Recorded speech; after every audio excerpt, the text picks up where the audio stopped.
Chapter 12.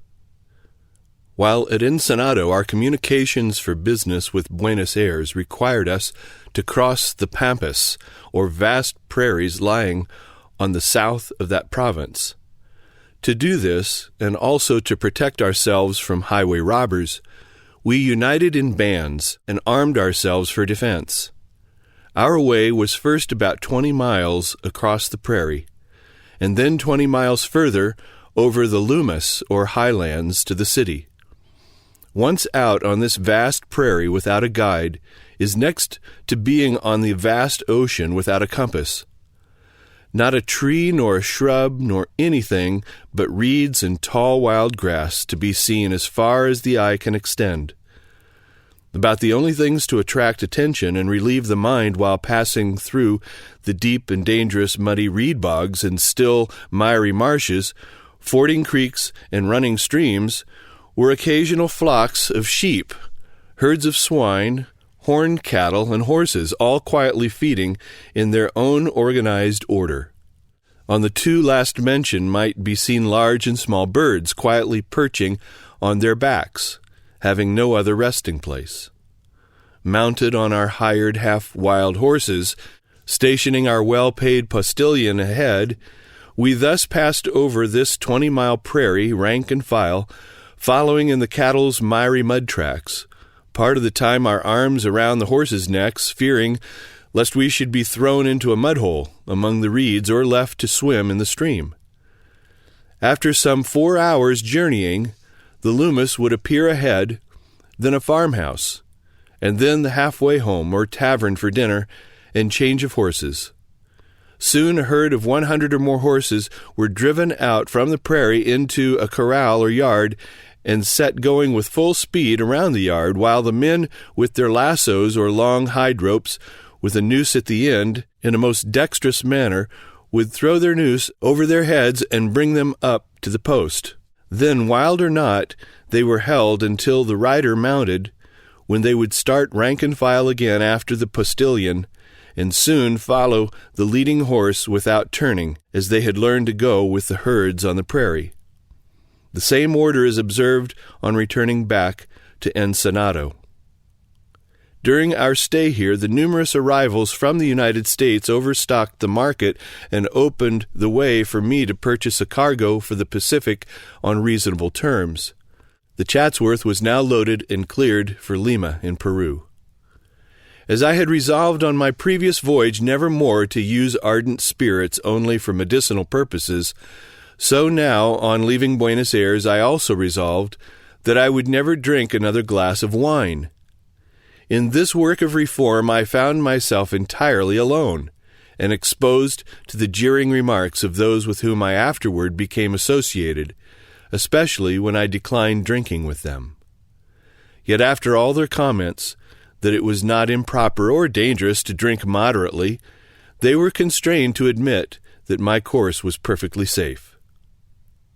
Passing from the northern into the southern hemisphere, one is struck with the remarkable change in the starry heavens.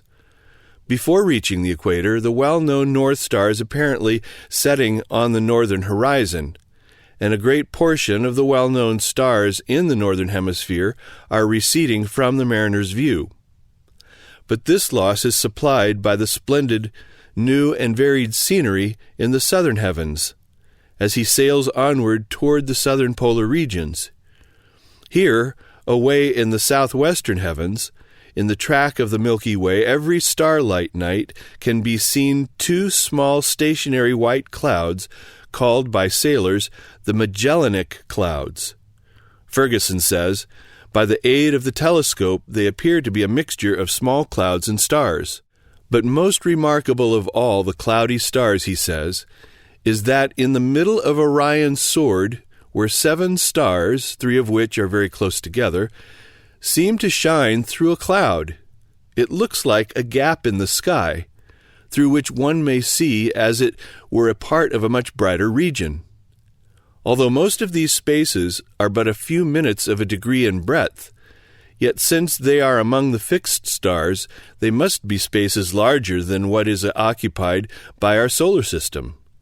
and in which there seems to be a perpetual, uninterrupted day among numberless worlds which no human art can ever discover. This gap or place in the sky is undoubtedly the same that is spoken of in the Scriptures. See John 1, verse 51, Revelation 19, verse 11. The center of this constellation, Orion, is midway between the poles of heaven and directly over the equator of the earth, and comes to the meridian about the 23rd of January at 9 o'clock in the evening. Inspiration testifies that the worlds were framed by the word of God, Hebrews 11, verse 3. He hangeth the earth upon nothing. By his Spirit he hath garnished the heavens. Job 36, verse 7 and 13.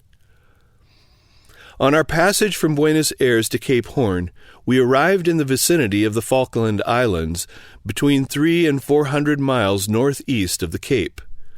Here we endeavored to make a harbor during a storm by beating up into Falkland Sound, but the increasing gale obliged us to bear up and continue our southern course. On arriving off Cape Horn about July and August, the coldest and most stormy season of the year, for about 30 days we were contending with prevailing westerly gales and floating islands of ice from the polar regions, trying, as sailors say, to double Cape Horn. While lying to under a balanced reefed trysail off the Cape, in a heavy westerly gale, a heavy cross sea boarded us on our larboard side, which stove in our bulwarks and stanchions, and ripped up the plankshire, and washed them up against the mast from near the windlass to the cabin gangway.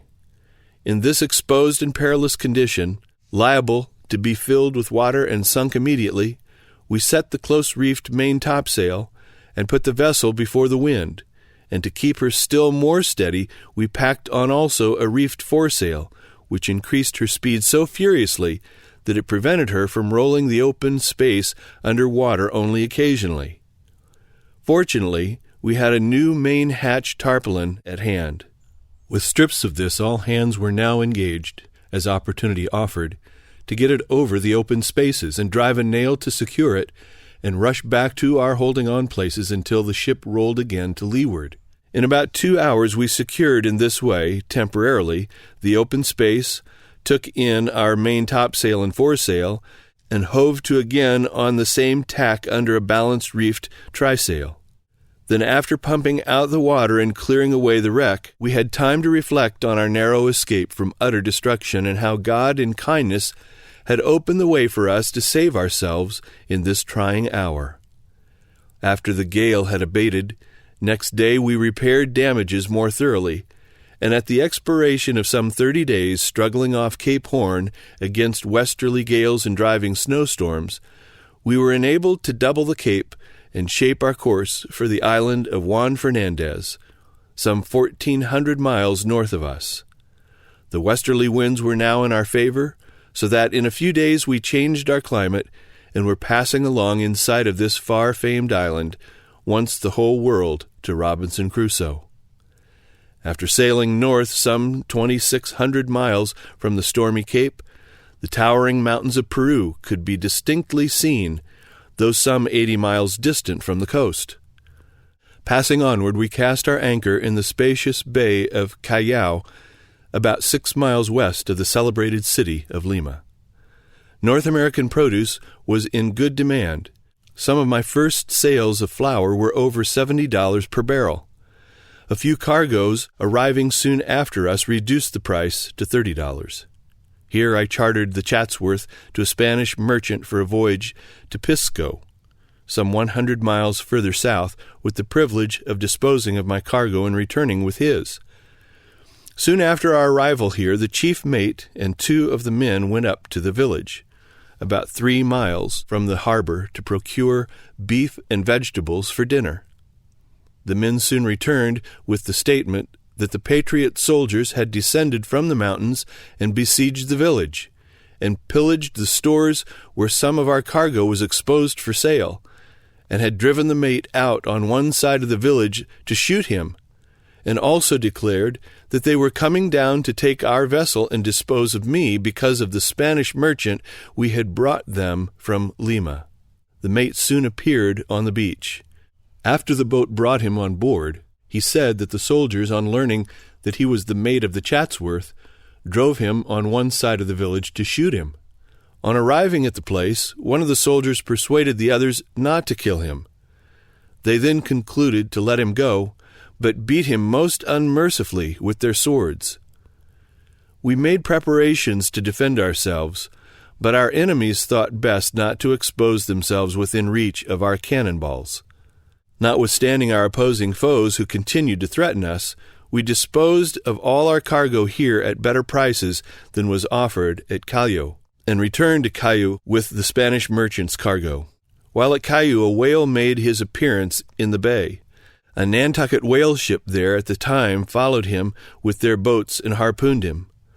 The whale rushed in among the shipping, with the boat in tow, like a streak through the foaming water, and dashed down directly under the bottom of a large English brig, giving her pursuers but a moment's warning to chop off their line and save their lives, something like leaving her compliments with her unknown foes, saying, "If you follow me here, you will never harpoon another poor whale." The whale rushed through the fleet of shipping to the head of the bay in shoal water. The boat followed and fastened to her again when she came streaming out of the bay, and in a little while we could but just discern the boat as the sun was setting in the offing, with her waft flying, signifying that the whale was dead. Lieutenant Connor, now Commodore, who commanded the United States schooner Dolphin, got under way and the next day arrived with the whale and boat in tow. By invitation, the following day, the citizens of Lima came down in numbers to witness how the North Americans cut in and stow away the big whales found in the waters. The climate in this region is healthy, and the scenery most delightful. There are floating white clouds, beyond which may be seen the indigo-colored sky, apparently twice the distance from the earth that it is in North America. And then there is the sweet, salubrious air, and strong trade winds, and evergreen fields, and trees bending with delicious fruit, while the ground continually teems with vegetation for both man and beast. There are no storms of rain, and the people say it never rains there. Their city is walled and guarded on the east by towering mountains, easy of ascent, even above the white-capped clouds which sail below the admiring beholder until they strike a higher ledge of the mountains, then rise and float away over the vast Pacific on the west. And still further in the distance, on the east, about 90 leagues, lie in huge piles the continually snow-capped Andes, all plain to the naked eye, which continually send forth gushing streams that water the plains below. This is also conveyed by means of walled ditches to the streets of the city.